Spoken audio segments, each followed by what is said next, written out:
Today, we're going to learn about the Oregon Territory and mountain men, the first Americans to live in the Rocky Mountains permanently, the 1830s and 40s. Really big story, something that captivated America's mind in that time frame. We've been working on Manifest Destiny, the idea that Americans are moving west, bringing the light of civilization. Americans believe it is their duty, their destiny to have all of the land from sea to shining sea, from east coast to west coast, from Atlantic to Pacific.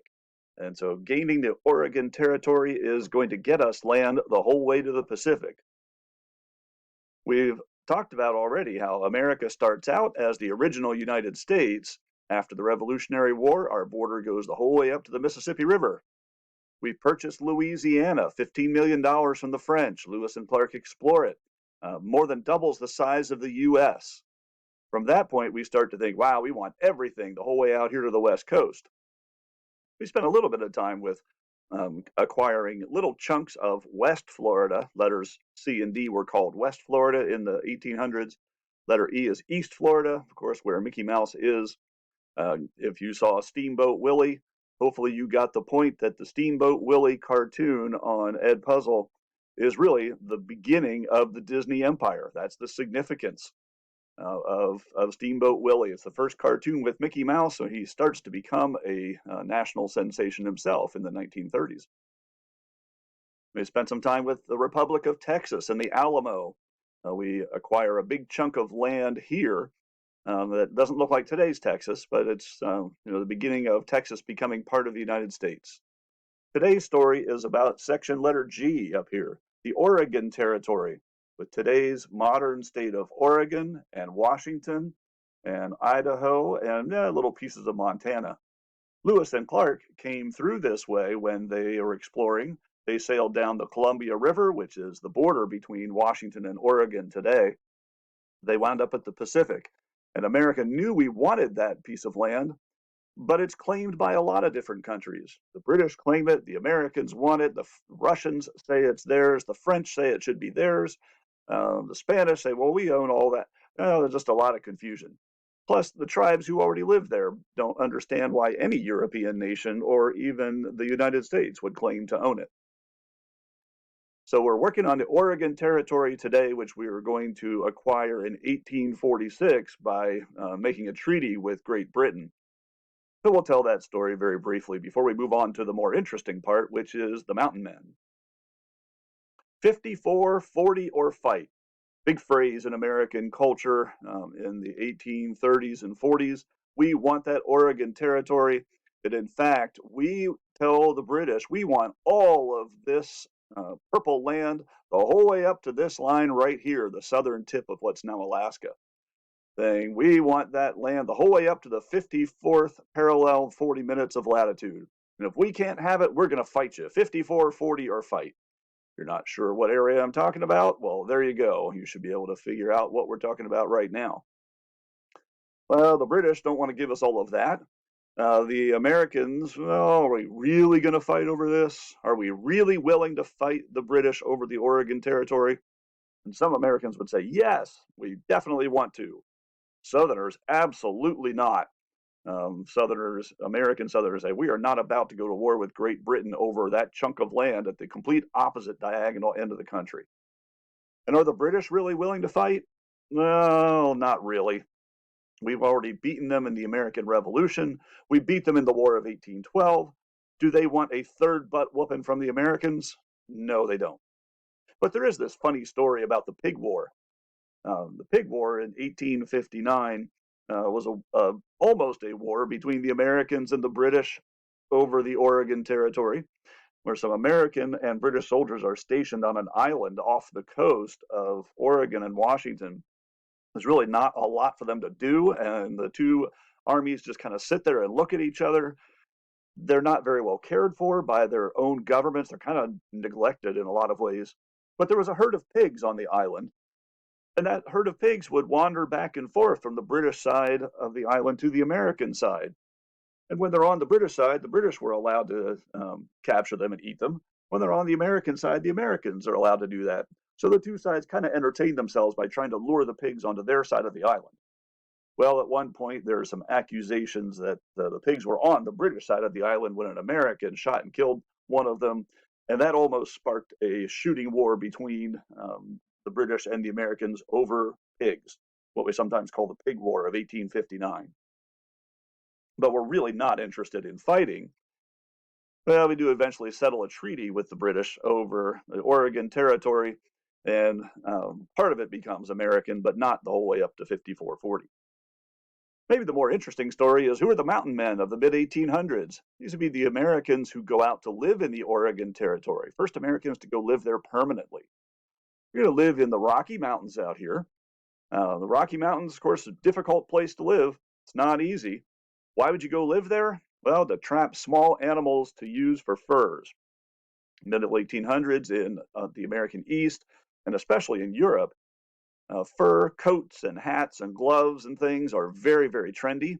And there's a lot of money to be made in trapping these animals like a beaver, and making a lot of money, a lot more money than you could make in your boring industrial factory job back in Hanover, maybe at the Hanover Shoe Company or something like that. You can go out to the Rocky Mountains and be a mountain man for a few years. You could make years and years worth of salary. So beavers are kind of the main thing they're after. Also fox and mink and such. The clothing made out of their furs is very trendy, especially in Europe. But in Europe, all these animals are pretty much all gone. The American Rockies are cold, so the animals have thicker coats, and they are going to be big money makers. So there's a beaver. Beavers are rodents, so their teeth grow all the time. They have to chew on things.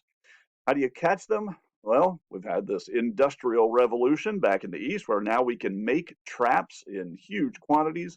They're not very expensive. You're a mountain man, you'll bury or submerge a trap in water near where the beavers are. You will capture them in your trap lines. There's a beaver skin stretched out. You can see his nose right here. You can see eyes. And if you're a mountain man, you collect these over a year's time, and you'll eventually sell them to the fur trading companies. Maybe you would hunt for buffalo as well, but there's not a lot of buffalo in the Rocky Mountains.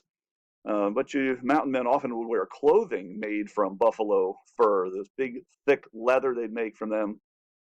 It was a good way to keep yourself warm and dry.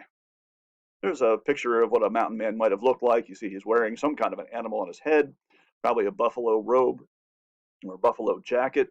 Got his horse. He's got his gun. Hawkins' gun was what was preferred by most mountain men. A lot of mountain men lived and worked by themselves. So here's a recreation of what an inside of a mountain man cabin might have looked like. Some worked in groups where people would do different responsibilities at different times, hunting for food, but also hunting for profit. Living in, well, what could be some pretty difficult circumstances up in the Rocky Mountains. Not sure many of us would be tough enough to do this. Maybe you've seen a movie called Jeremiah Johnson. Jeremiah Johnson is a legendary mountain man who goes out to the West for some unknown, mysterious reasons. He's not very good at being a mountain man, but he is kind of tutored or mentored by this man whose name is Bear Claw. Teaches him how to be a mountain man. Jeremiah Johnson eventually winds up with an Indian wife. She doesn't speak English. Winds up with a boy he finds whose family has all been killed, and the boy doesn't speak at all. So it's kind of an interesting family dynamic. If we were in class today, we would do a simulation called Mountain Man Fear Factor. It's based on a story told by a real mountain man and his escape from Pawnee Indians. He says what happened was the Pawnee Indians had captured him and they were going to kill him. But just killing him was boring. They wanted to kill him in a new and exciting way. So they took everything away from him, started him running, let him get a head start running. And then the young men of the tribe were going to come chase him down, and whoever killed him was going to get a promotion in the tribe. This mountain man says he had to rely on his speed, his strength, his smarts, and his skills to survive this ordeal. If we were in class, you would be divided up into several teams, competing in some of these things that this mountain man said he had to do. He had to be strong. He had to run fast. He had to be a good shot. He had to survive on eating hardtack, which is like big, huge saltine crackers. He claims he had to drink buffalo blood to stay alive. And we do Mountain Man Fear Factor kind of based on those skills. Well, the winners would receive the Mountain Man Fear Factor certificate. Everybody wanted to win an EHMIS Mountain Man Fear Factor. This one says 2014, but of course we're in 2020. Uh, kids would win this in class and keep it in their notebooks, and it'd be kind of a prize if you were tough enough to be the Mountain Men. Well, we won't be able to do that today, but later on in your lesson, you'll see an option that you could do if you want to at least give that simulation a try on your own at home. Well, that's where we are with mountain men. We gained the Oregon Territory from the British. Mountain men live quite a lifestyle, and you'll do a little bit of research on mountain men. Make a mountain man card that will, kind of be like a baseball card. Mountain men were such the sensation in the middle 1800s that everybody knew who they were. Their stories were published in newspapers back in the East Coast, and everybody knew who the big mountain men were, much like today. LeBron James, for example, is someone who's a basketball player, but he is so much bigger than basketball. Even people who don't follow basketball will know who LeBron James is. Well, the same is true for mountain men in the middle 1800s. Even if you didn't know a whole lot about mountain men, you would have heard the names because of their exciting stories published in newspapers. That's the story of the mountain men.